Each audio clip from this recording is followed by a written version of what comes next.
Greetings, Word Horde. We're here with an exciting option for you. A version of our podcast without any ads. That's right. No advertising interruptions, just the content you love, ready to go in your favorite podcast apps like Spotify and Apple Podcasts. It's another way to support the show, ensuring that we keep bringing you the word stories and language explorations that you love. Try it at waywardradio.org/ad-free. And it's affordable. For just a small subscription fee, you can enjoy Away with Words uninterrupted, except by us. Plus, it makes a great gift. Know somebody who loves language as much as you do? Give them the gift of words. Easy to sign up, easy to enjoy. It's the same Away with Words, just streamlined for your listening pleasure.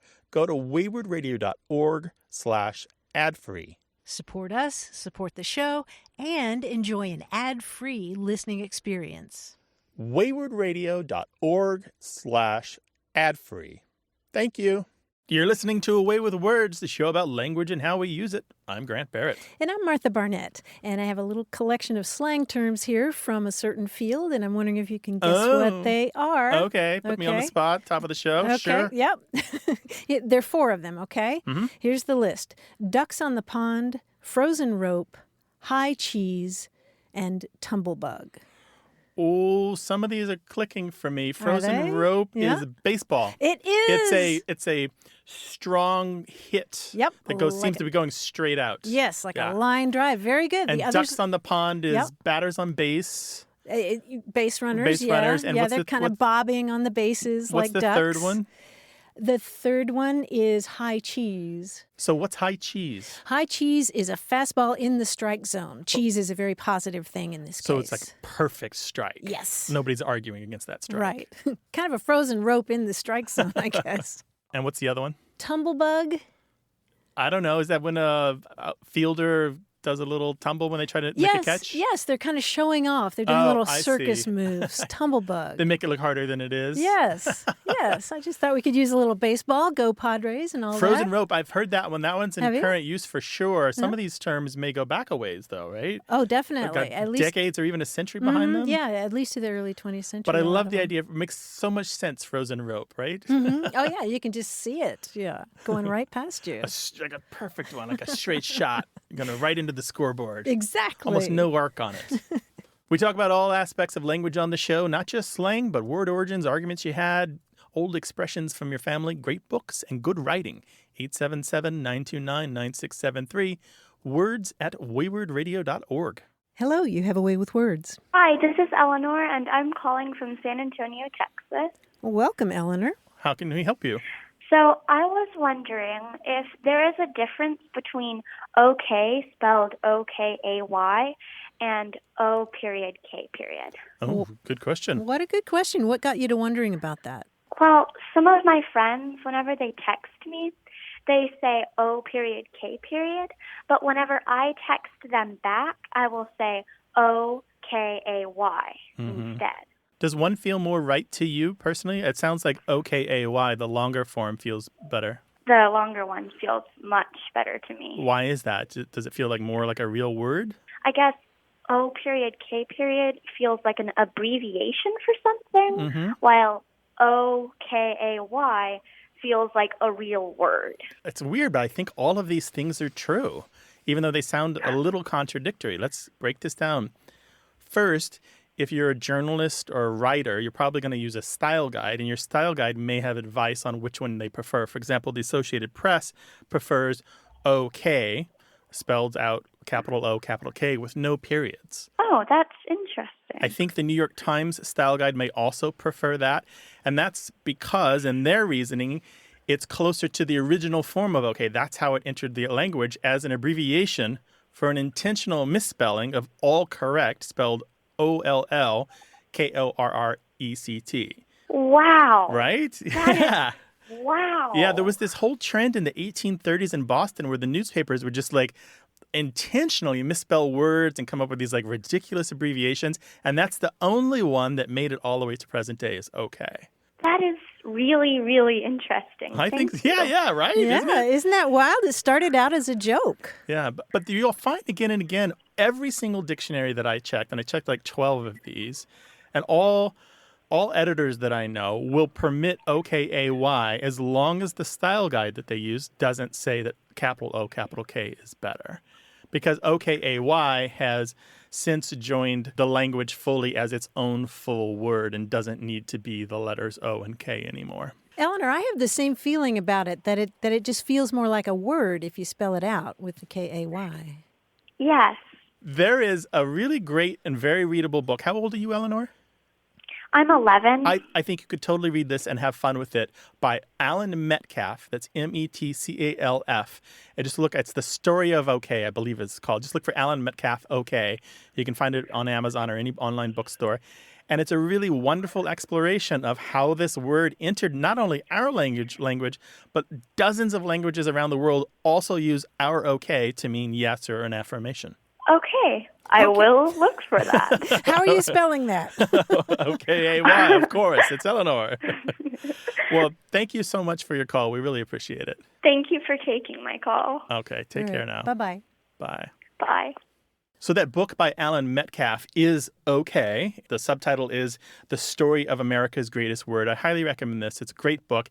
And he goes into this whole newspaper trend and talks about what was happening in Boston. And he also talks about kind of a supplementary thing that made OK stick, and that was Martin Van Buren being called Old Kinderhook. Mm-hmm. Old Kinderhook from Kinderhook, New York. There we right? go. Yep. Yeah. 877-929-9673.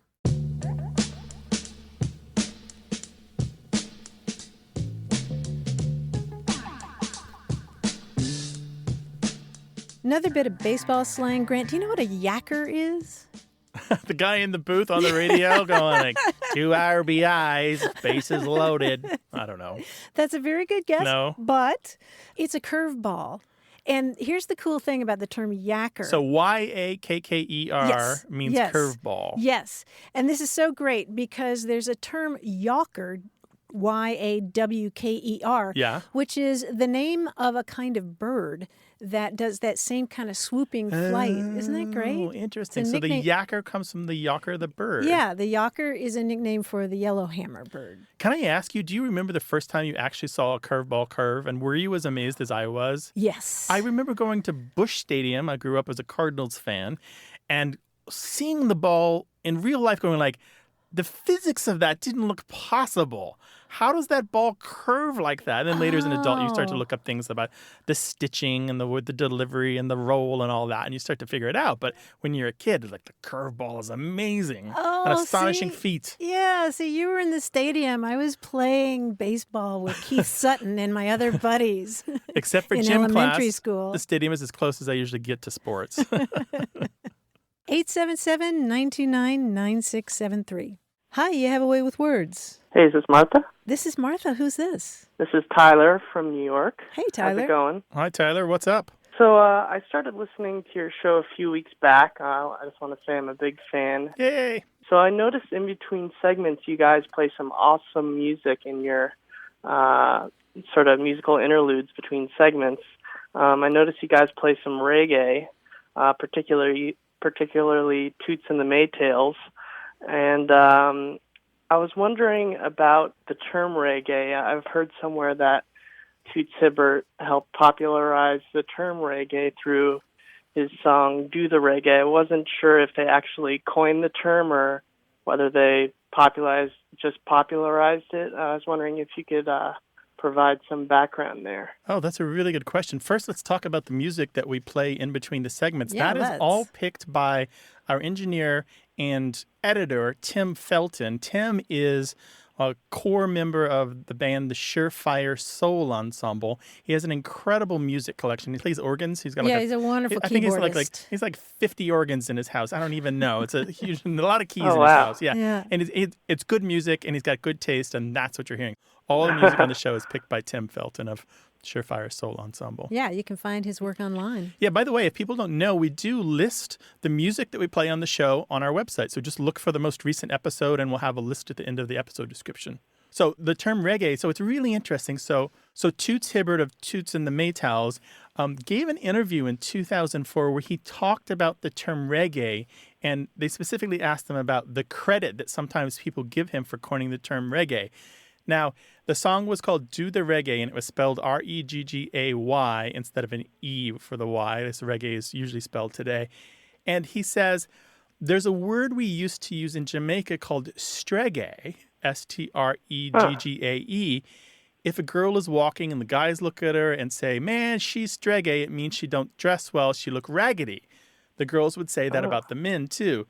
This one morning, me and my two friends were playing, and I said, okay, man, let's do the reggae. It was just something that came out of my mouth. So we just start singing, do the reggae, and created a beat. People tell me later that we had given the sound its name. Before that, people had called it blue beat and all kinds of other things. Blue beat, like the color? Yeah, like the color. B-L-U-E-B-E-A-T, blue beat. And so it is the first use that we know of the term reggae, is his song from 1968. That is awesome. What a great story. Yeah, so but there is another term in Jamaican English called reggae, R-E-G-R-E-G, and it has to do with raggedy clothing, and it's probably etymologically related to streggae and then therefore to reggae. But it kind of reconfirms how you could easily missay or mispronounce streggae because of these other existing words in Jamaican English that have to do with the similar idea of somebody looking slovenly. Oh, nice. Yeah. I'll have to add streggae to my vocabulary, I guess. That's if you cool. are interested in Jamaican English, and I encourage you to get into it because it's super interesting. It's just like American English. It's got this rich history of immigration and politics and all this stuff. There's a dictionary of Jamaican English from 1967. While it is a little out of date and hasn't been updated since then, it still really lays down a lot of the fundamentals about how Jamaican English is different from all the other Englishes in the world. Well, if it's from 1967, then it doesn't have reggae in it? That's right. It doesn't. Ooh. Yeah. Well, no, I'm sorry. What it does have is it has older words that may have influenced reggae. Right. Yeah. Yeah. Well, thanks so much, guys. You're welcome. Our pleasure. Thank you for calling. Really appreciate it. Take care now. All right. Have a good one. Take care. Bye, Tyler. Toots Hibbert may have coined the term. It sounds pretty like there's nobody arguing that he coined the term as we know it today to refer to the music. That's so interesting to me because I would have assumed that it was much older than that. Right, like the music itself was much older, but the name for the music was new. Yeah, blue beat and other things. Yeah. 877-929-9673. Email words@waywardradio.org.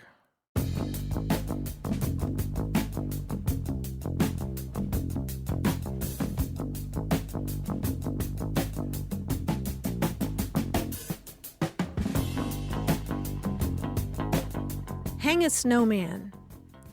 Do you know what it means to hang a snowman? What did it ever do to you? Right? I don't know what that means. Yeah. All right, so we're on baseball slang again. How did you know? Well, so far this show. To hang a snowman in baseball is when one team scores 8 runs in an inning. Okay. Because the snowman, if you draw it real simply, it looks like an 8. Okay, hang a snowman. Yeah, 8 runs in an inning. That's quite a feat. Yeah, it's sort of like in tennis, you can say that somebody was sent home on a bicycle, and that's the 2 tires of the bicycle are 0. Yeah, so they lost 6-0-6-0. Oh, painful. Ouch. Ouch. Hang a snowman. 877-929-9673. Or should I say snowman 77-929-9673.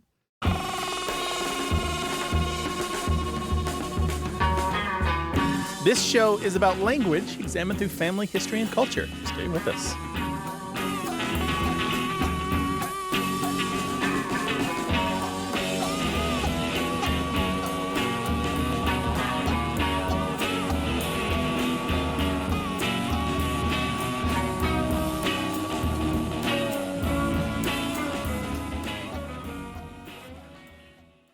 Hey, we've got something special for those of you who love our show but could do without the ads. That's right. Imagine a way with words, the same engaging conversations, the same deep dives into language without advertising interruptions. We're talking about our ad-free podcast feed. It's sleek, clean, and it's just for our supporters. It's at waywardradio.org/ad-free. It's inexpensive, easy to sign up for, and works with all major podcast apps like Apple Podcasts and Spotify.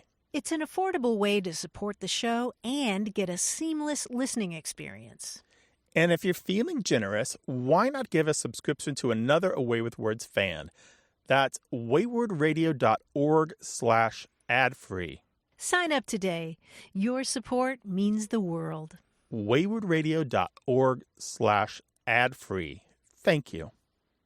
You're listening to Away with Words, the show about language and how we use it. I'm Grant Barrett. And I'm Martha Barnett. And joining us now on the line from New York City is our quiz guy, Mr. John Chinesky. Hi, Grant. Hi, Martha. Welcome. You know, we sometimes go into some sort of puzzle types. We've done this thing before. It's called takeoffs. That's where we take off the first letter of a word to get another word. But this time we have a little bit of a theme going. We're going to make two-word rhyming phrases by taking the letter C from the start of a word. So we're only taking off the letter C from the first word and then getting the second word. We're getting a rhyming phrase. Okay? For example, if I said that I needed to know how old an animal enclosure was, you'd say that I needed to find the cage age. Okay, gotcha. Yeah. Cage okay, age. remember, Gotcha. right, the words will always rhyme. We're not doing any canon, anon, or anything like that. Okay. It's always chair, hair, like that. Gotcha. Okay, good. Here we go. What do you call a device used to keep a timepiece secure? Timepiece secure. Chain. Now, when I say timepiece, A clock lock. that's lock. exactly Okay, right. there Yes, we the go. I clock lock. see. That was a I simple was one. thinking a I little did too that, hard right. on that one. That's right. What would you call a gorilla who lives on a promontory that extends into a body of water? Cape ape. Cape ape, Yes, a Cape ape. Nice, Martha. Now, if I insisted that my caddy paint a beautiful design on the side of our transport at the country club, what would that be? Cart art. Cart art, Martha, yes. you're doing it. She's on a roll. Since I'm rich enough to join a country club, I might just take some money and toss it in the fireplace. What would I be left with then? Cash ash. Cash ash. Of course, I'm not rich at all. Have you seen my car? I call it the inexpensive pile. What would you call it? A cheap heap. It is a cheap heap, yes. Very Perfect. good. Did you know that on the set of the TV series Friends, they hired a special person to keep Matthew Perry out of trouble? The Chandler handler. Yeah, he's the Chandler handler. That was his title, yeah. Also, he was such a pain that David Schwimmer was quite put out. What did they call him behind his back? Cross Ross. Cross Ross, yes. A little something for you 90s folks out there. If you were MacGyver and you needed to lift something heavy, you might fashion a simple machine in a cunning fashion. What would you call that? Clever lever. Clever lever. Right. Artist who was famous for mobiles and stabiles had a tree of the Birch family in his yard. What did people call it? Calder's alder. The Calder Alder, yeah. Calder alder. What would you call a piece of timber that's destined to be made into traditional Dutch footwear? Clog log. A clog log, yes. Finally, you know, not all witches use a cauldron. I know a very modern group that puts their eye of newt in a microwave. Do you know what they call it? Eye of newt in a microwave. Yeah. Oh, coven oven. Coven Yes, oven. the coven oven. There we Yes. go. Very good.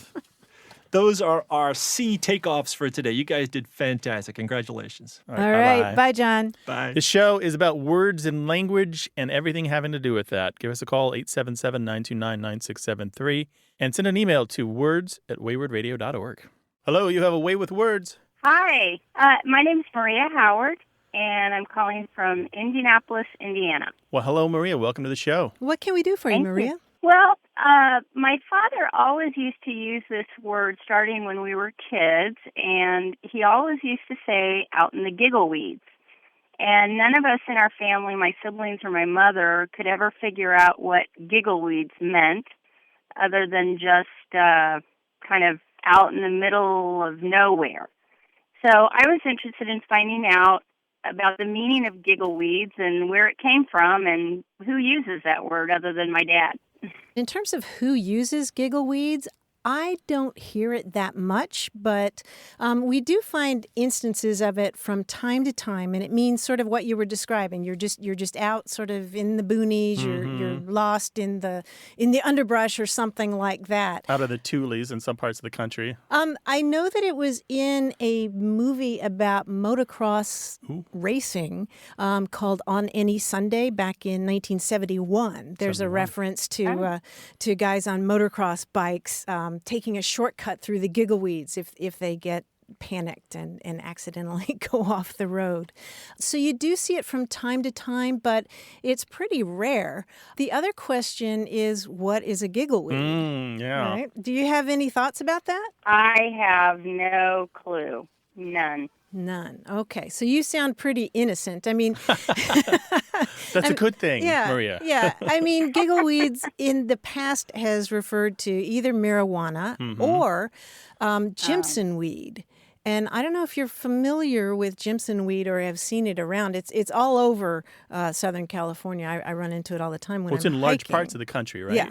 It is literally a weed. It's an unwanted pest. Yeah, it's a weed with these really jagged, big leaves, and it's got beautiful flowers on it, beautiful blossoms. It looks sort of like giant morning glories, but it's the datura group of plants, and it's really hallucinogenic, and it's really actually dangerous. It's really, really dangerous. People have died from making tea out of the leaves or chewing them. Or eating the seeds or Yeah. smoking the leaves. Yeah. And it's a poison, but it's a hallucinogenic, so people sometimes take that chance. Right. Too much to their detriment. Right. That's interesting. I tried to guess what giggleweeds meant, and the only thing I could come up with in my imagination was somehow, some young couple having a rendezvous out in the middle of nowhere, and I don't know, the kids giggling or the people meeting giggling,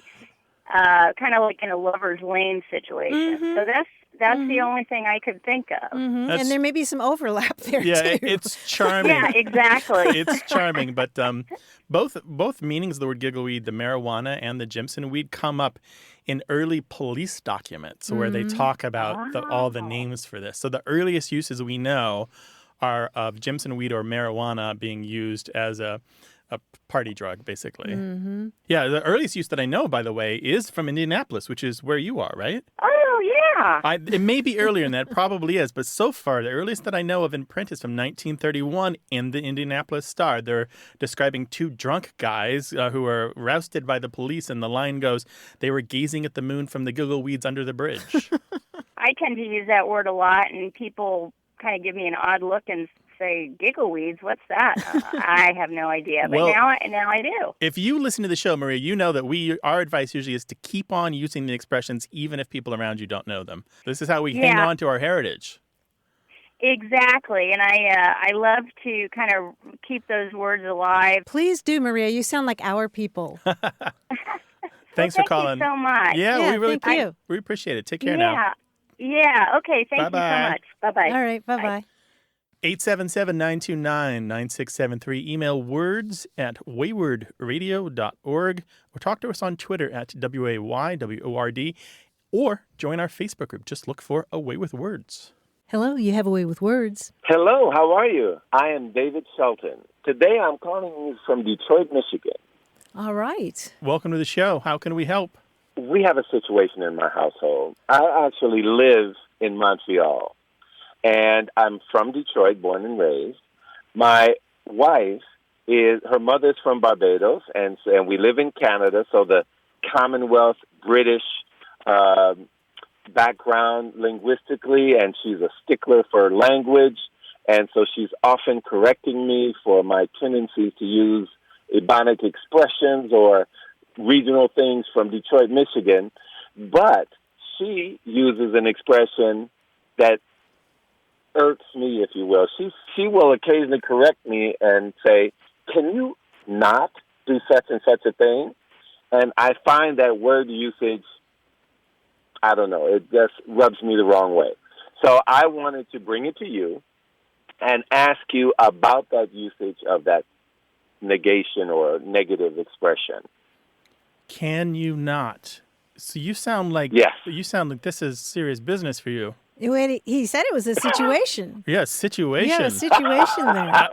I heard the capital letters on that. Yeah. Situation in all caps. Yeah. So, David, she's saying things to you like, can you not leave the cap off the toothpaste tube, that kind of thing? That's the kind of thing, exactly. And I feel like saying, can you not? Say, can you not?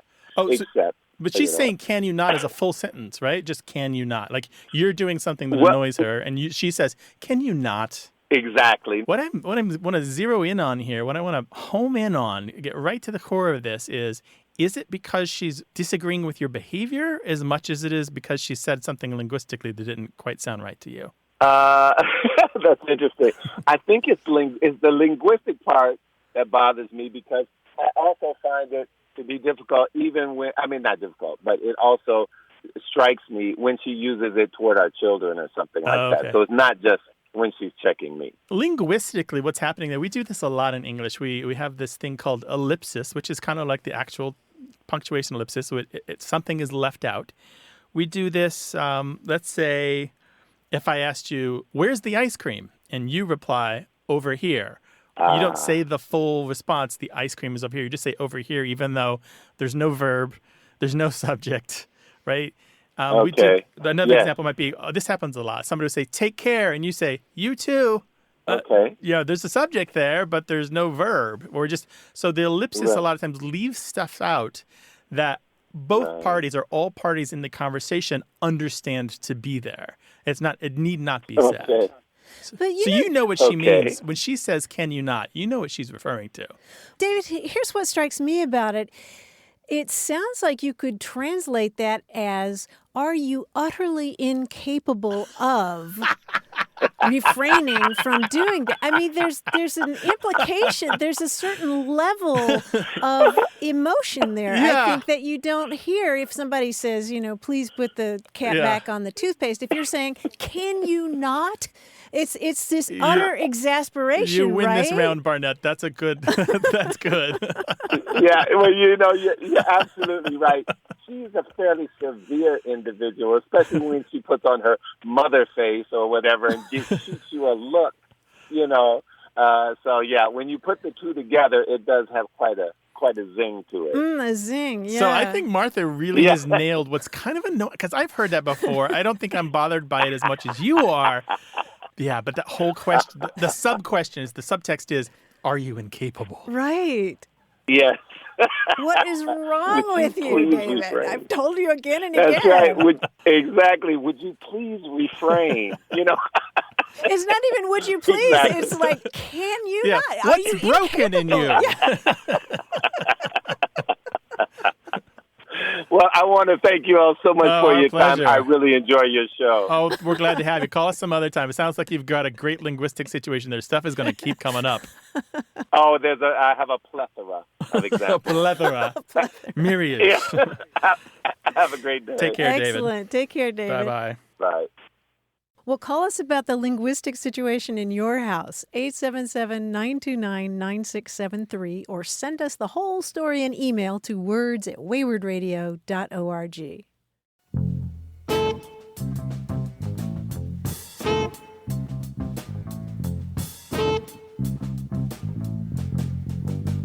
We were talking earlier about jimson weed, but we didn't talk about the origin of the term jimson weed. Oh, yeah, that's a good one. It goes back to the word Jamestown, the name of the place in Virginia. Mm-hmm. And there's an account of these British soldiers there in 1676 who ate some of this and lived to regret it. They gathered it and ate it as a salad, and there's an account of what happened next after they ate this hallucinogenic Is plant. this radio safe? Yeah. Okay. Mostly.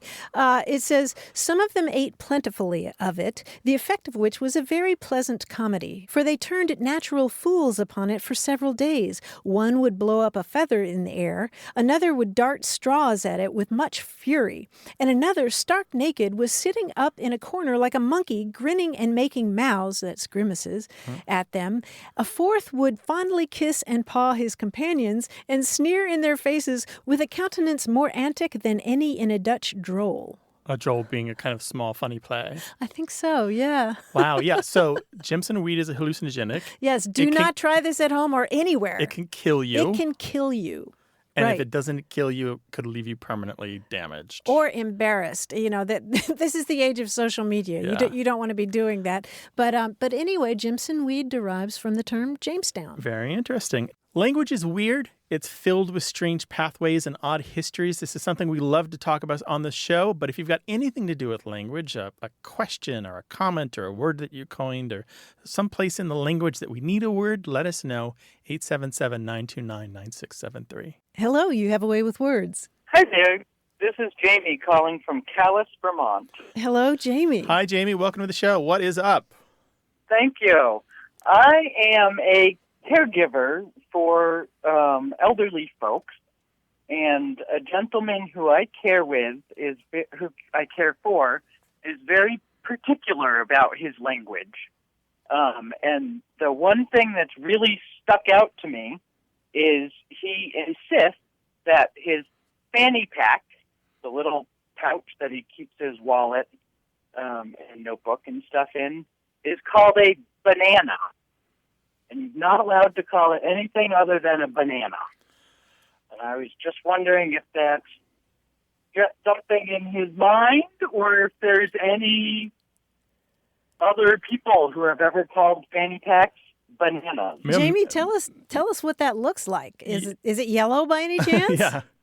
It's not yellow, it's blue. Okay. And it's just a standard, something you'd get at Walmart for $5, and it holds his wallet and a few other incidents. Okay. Is he from Vermont? He's not. He's lived in Vermont off and on since the 50s, but he grew up in Washington, D.C. in a home that sort of hosted. He often had international dignitaries living with him or staying with him when they visited D.C., and then he also, his heritage is Lakota Sioux. And so he spent summers, starting when he was about 6, visiting relatives outside of a reservation in Oklahoma. All right. We may be getting near an answer to this. Is he a horsey person? Does he, or has he worked with horses, or does he know horses? Perhaps on his summers with the Lakota? Yes. He talks a lot about how when he was there for the summers, it was really important. Everyone sort of had a horse and a dog. Okay. And yeah, that was an important part of his childhood. The pieces are now fitting and the puzzle is complete. There is a type of bag used among people who ride horses called a banana bag. It goes behind the saddle. It's a long bag, roughly the shape of a banana, curved over the back of the horse. Cool. Yeah, so I suspect that is a natural use of the term for him. I suspect he borrowed the term banana bag from the horse world and applied it to the fanny pack. That sounds very, very likely. Really interesting. I'll have to ask him more about his time working with horses. Yeah, I would love to know. He that connection too. I would love to know, Jamie. I would love to hear confirmation if he could say, oh, yeah, of course. He might even be wondering why it's a curiosity to you, because it might seem like a natural use of that expression. Right. He was confused that I had another name for it. Oh, there we go. Interesting. Yeah, like he wasn't, when I called it a fanny pack, he was like, what's a fanny pack? That's a banana. Well, it sounds like you have your work cut out for you, Jamie, to get some more information about his experience with horses. Absolutely. That'll be a good tack to get him rolling and some fun old stories. Yeah, sure. Excellent. And if anything new comes up, by all means, give us another call, okay? I will absolutely let you know. Take care now. Appreciate it. Bye, Jamie. Thank you so much. Sure. Bye-bye. Bye.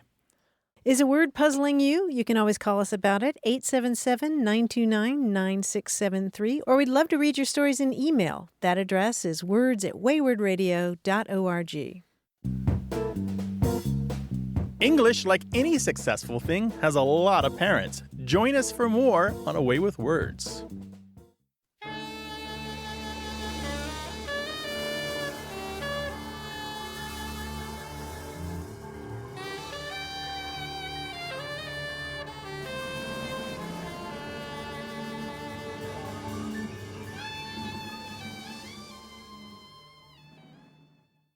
Got a minute? We need your help. Head over to gum.fm/words and share your thoughts in our quick survey. Your feedback matters. It's the backbone of our show's success. Thanks for making our show even more successful. That's gum.fm/WORDS. Thank you. You're listening to Away with Words, the show about language and how we use it. I'm Grant Barrett. And I'm Martha Barnett. Maori is the native language of New Zealand's original Polynesian inhabitants. And it was in the headlines recently because a government official there who speaks Maori has devised a manual for the government that adds dozens of new words and phrases to the Maori vocabulary for talking about issues involving mental health, disability, and addiction. There's a Maori proverb, in fact, that he quotes that translates as words have great power. And what he did was to talk with people in the disabled community there, and he was trying to develop variants from the words that they use, because sometimes they use English words too, and he found some of those English terms condescending. For example, the word that's getting the most attention in this glossary is the term for autism, which is takiwatanga, which literally translates as his or her own time and space. Isn't that interesting? Is that his new word or the old existing word? It's the new word that he's proposing Gotcha. that people use for people with autism, someone with his or her own time or space. And a good description, right? It is. I mean, the word autism itself goes back to a Greek word that means self. Mm-hmm. But I thought that was a really interesting way to approach talking about mental health, was to create words from the Maori language that more specifically describe what they're dealing with. And it sounds like he's in a position to make them stick, right? As a government official, he can put them in official documents and they can begin to be used in all the materials. Yes. And the idea behind it was to translate words and phrases that might carry stigma and make them more positive and make them more, how do they put it, recognizing humanity, hope, and personal dignity. That's a great effort. Yeah. That sounds like the kind of thing we can all do, right? Right. Seek the positive synonym over the negative one, right? Or Yeah. Well, and recognize that what we're talking about is people. not abstract concepts, not dollar signs. Exactly. Yeah. Exactly. It goes back to framing. How you frame a situation affects all subsequent conversations about that situation. Yeah. And the fact that there's just such a great diversity among us, you know? Well, it sounds like I need to check my Maori dictionary and maybe put some Post-it notes in there with the new words. 877-929-9673. Send all your questions on anything having to do with language to words@waywardradio.org or join our Facebook group. Just search for Away with Words. Hello, you have a way with words. Hi, this is Patricia. I'm calling from San Diego. How are you today? We're doing great. well. What can we do for you? My question is about something that I've seen in the news, more often online, but sometimes in print, that I don't recall seeing until quite recently, and that's abbreviations like POTUS and SCOTUS and COTUS and FLOTUS and so the idea of abbreviating, for example, President of the United States to the acronym POTUS. So I looked it up and I found out that it originated as a telegraphic code. But I can't seem to recall when it became widespread. It seems fairly recent to me. Yeah, the telegraphic code origins are pretty well known. We can actually find copies of the 1879 manual where these abbreviations were used. Actually, SCOTUS is in there for Supreme Court of the United States. But POTUS isn't exactly in there. What's in there is POT for President of the, and then, of course, naturally, you would add U.S. for the United States if you were a telegraph operator. And this code, known as the Phillips Code, really had this great conciseness about it. It's kind of a natural shorthand, and there are supposedly people could do 50 to 75 words a minute typing in this, or telegraphing, keying in this telegraphic code. In any case, you find as early as 1894 POTUS in print referring to the President of the United States. Now, the problem with this is we're not 100% sure whether or not that's because somebody failed to telescope the abbreviation back out to the full President of the United States, or if people are actually saying POTUS on the floor of Congress. I mean, we have speeches transcribed in the newspapers from congressional debates where POTUS is in this transcript in the newspaper. But again, we're not 100% sure if the guy on the floor actually said POTUS. However, Right. it does show up pretty soon thereafter in a bunch of different newspapers. There was an article, I believe, in the Buffalo Times that got spread around where they talked about the Phillips Code, and they talked about how sometimes newspapers make mistakes and do forget to convert POTUS back into the full President of the United States. That said, it has been insider journalist jargon ever since. So journalists have used this again and again and again, even well into the computer age, even now. And then at some point, it left journalism and politics because naturally the politicians picked it up as well. And now it's more widely known and has a lot to do with the increase in media after World War II. At least that's one of the prevailing theories, that as media exploded and there were more kinds of media, not just newspapers, but radio and television, and then later the internet, we all had a much closer look inside the journalism field, a much closer look inside the field of politics. Yeah, I'm thinking about the first time I heard FLOTUS, which First Lady I was associating that with. Who was it? Maybe Michelle Obama. What do you really? think? I think what do you think, Patricia? Yeah, that's what I was thinking, is that maybe before that, but I seem to recall more often just the president. And in some ways, or the first lady, and in some ways it seems unnecessary to me. I mean, this acronym, because president has 3 syllables, POTUS has 2 syllables. It doesn't seem to be a great savings. And somehow I recall that, when a caption would say, President signs bill, I wouldn't think, oh, what president could that be? It must be. And then, it seems like an unnecessary extension. The other thing is, in the telegraphic code, it's about the number of letters. So 5 letters versus how many are in the full President of the United States is quite a savings. And then the other thing is, there's a register difference here. POTUS is far more informal. This is the, not quite jokey, but it's a little more lighthearted insider lingo of a profession. Shorthand. And so it's not the kind of thing that's going to be on official proclamations. It probably will never be used in any kind of, even declamations from opponents of presidents they won't use POTUS. It's much more informal. Anyway, this is a great call. I really appreciate your thoughtfulness on this. Thank you so much for sharing your thoughts. Really appreciate it. Well, thank you. Take care now. Okay. Bye-bye. Bye, Patricia. This is a show that celebrates curiosity, and we'd love for you to share yours with us. The number is 877-929-9673, or send us an email. That address is words@waywordradio.org.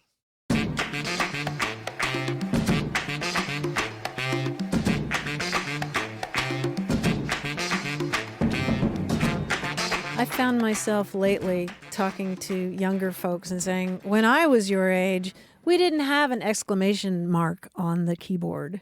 Do you remember the days when to make an exclamation mark, you had to do an apostrophe and then backspace and put a period there? Oh, yeah. Well, I also remember there being, no 1? You had to use a lowercase l? Yes. Yeah, yes. there's a few of those. Life was tough back then. It was hard. Young people today don't appreciate that, and it was so right? hard to get to the emoji row. You had to hold down all these special keys. I know. Turn the plate in a certain way.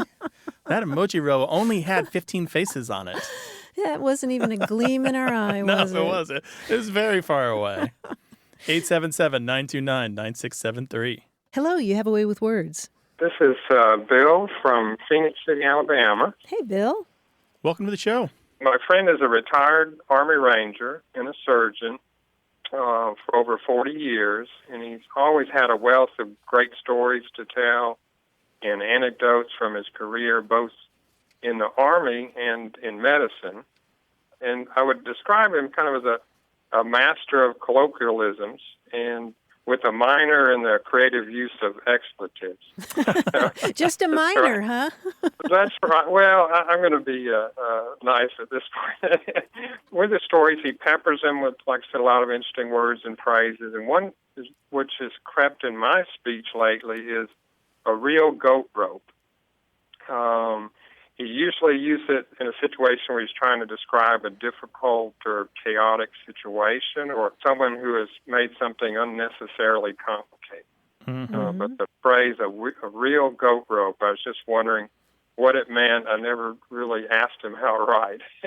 I was maybe a little bit afraid to ask him, but wanted to see what your thoughts were that.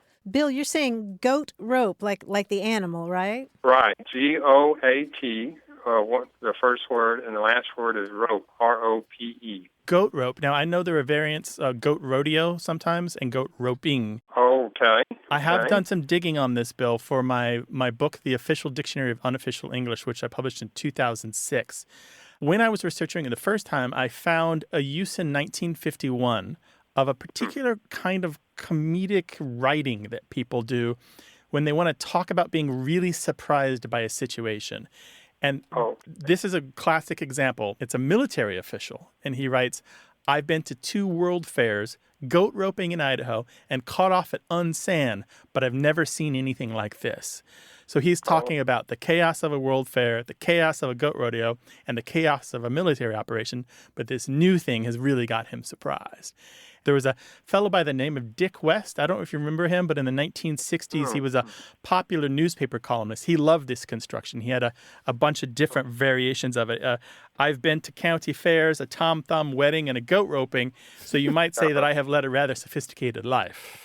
Okay, so great. Well, that may explain why it came over into the Army usage, too, if your first example, and I think maybe that's where he picked it up, a phrase that's more common as far as military usage, too. Uh-huh. But you know what's interesting about it, Bill, is that it kind of fell out of use for a while. And then sometime in the 1980s, it just kind of pops back up. I found a bunch of uses in Southern newspapers related to politics, different newspapers, not wire stories, so locally reported stories, all of them quoting an anonymous political operative using goat rope or goat roping to refer to some chaotic situation. Sure. So when you're talking about a goat rodeo or a goat rope, you're talking about a loud, noisy, sort of chaotic situation, people running all over the place, goats running all over the place. It's just... Well, usually at a rodeo, you have like the big events where the experts and the professionals kind of do what, ride broncos or whatever. And then there are kid events or amateur events where anybody can try their hand at throwing a lasso over a goat. And it's usually hilarious because the goats are, Not for the goat. Well, not for the goat, but for the people watching and the participants. It's not so kind of like a grease pig rally or something like that. Yeah. Pretty much you're lucky if anybody wins. That's how chaotic they are. Oh, okay. Well, that makes a lot of sense. Well, Bill, something tells me that you have a whole treasure trove of other expressions like that, so I'm hoping that you'll call us again sometime. Oh, gosh, yeah. Okay, thank you so much, Bill. Thanks, Bill. Thank you. All right, bye-bye. Bill. Bye-bye. 877-929-9673. Email words@waywardradio.org.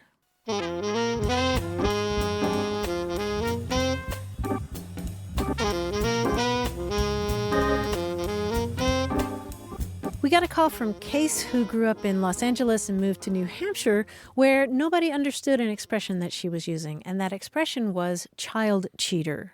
Do you know this? Child cheater? Is this a booster seat? No, it's not a booster seat, but it is something you would find. Oh, I know what this is. This is a fake kid that you put in your car so you can ride in the HOV lane, right? How did you know? Is that it? No. Okay. No, a child cheater is a spatula. And she was wondering why it's called a child cheater, and it's because if you're baking a cake and you're using this spatula to get all the batter off of the sides of the bowl. There's no bowl left to lick. There's nothing left. Yeah. Yes. They're sometimes called kid cheaters. Kid cheaters, But you're not the only one who uses it. So I don't know what people in New Hampshire say, but it's not child cheater. This is why we loved it when my mother baked with the blender, because it's hard to get it all off the beaters, right? Very easy to get it off if you're just hand stirring or hand mixing. Yeah, my tongue is moving just thinking about it. Plus, standing in the kitchen, eating food, and not at a table with no napkin and plate was against like all the rules. Yes. And it felt like you were getting away with something. Even more delicious. 877-929-9673. Hello, you have a way with words. Hi, this is Sylvia Bachner. Hi, Sylvia. Where are you calling from? Indianapolis, Indiana. Welcome to the program. What can we do for you, Sylvia? I have a question about some of the vocabulary my grandfather used. When when I was a child. He was from Kentucky in the Sadieville, Cynthiana area. One of the things he used to say about people who did not like to work was that they weren't very work-brickle. And I got the idea pretty quickly about what he meant, but I discovered later on when I asked him that you could not say the reverse. You couldn't say that somebody was work-brickle. So I'm just interested in the word, where it comes from, why it's only used in the negative, that kind of thing. That's so interesting because there is a certain amount of confusion about this word. Well, the most common version is work-brittle, B-R-I-T-T-L-E. Oh. Yeah, and it has been used positively for a very long time. It probably comes from a dialectal word in England, but since at least the late 19th century, you could say that somebody was work-brittle, meaning that they were what I described, somebody who's really industrious and eager to get to work and all of that. What's really interesting, though, is that after World War II, you see a lot more use of work-brittle, meaning not so industrious, like actually lazy. And so it's this weird situation where work-brittle can mean the opposite of itself. Some people use it to say somebody who's really industrious, and some people use it to describe somebody who's super lazy. It's one of these odd situations where two different meanings coexist, sort of like the word peruse, which can mean look at something really, really carefully, or to look at something just in a sort of cursory fashion. So it's kind of odd in that way. And so that second later misinterpretation came about because people didn't quite understand what the expression meant. Mm-hmm. And brittle. They thought brittle meant, like they're too fragile to work. Some kind of, they're too much of a, I don't know, delicate flower. Mm-hmm. Yeah. Mm-hmm. And I'm interested that you're calling from Indianapolis, right? Yes. Right, because in the Dictionary of American Regional English, there's a map of where people say work-brittle in that first sense of being industrious, and the big concentration is in Indiana. Mm-hmm.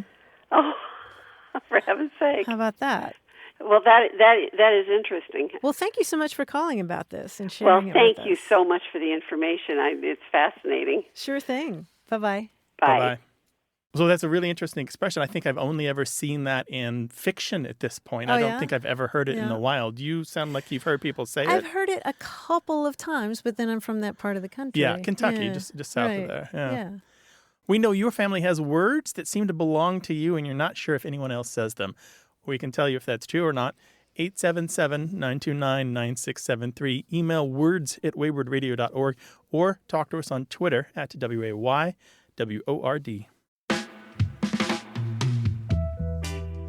Want more Away with Words?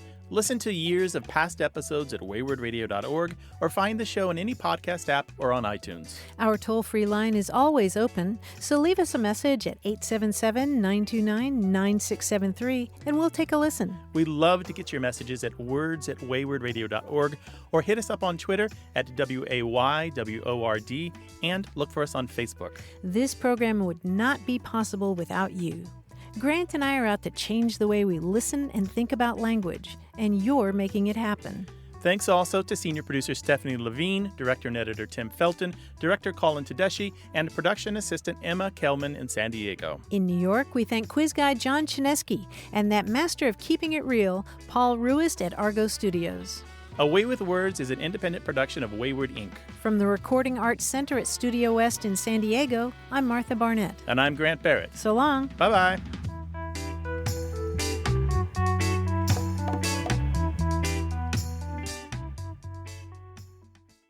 Hey, listeners, we have a favor to ask. We'd love for you to fill out our listener survey at gum.fm/words. Your feedback is crucial. It's quick, and it helps us make our show even better. It shapes our show, helps us plan, and ensures we're bringing you the content you love. That's gum.fm/WORDS. Thanks for being a part of what we do. Thank you.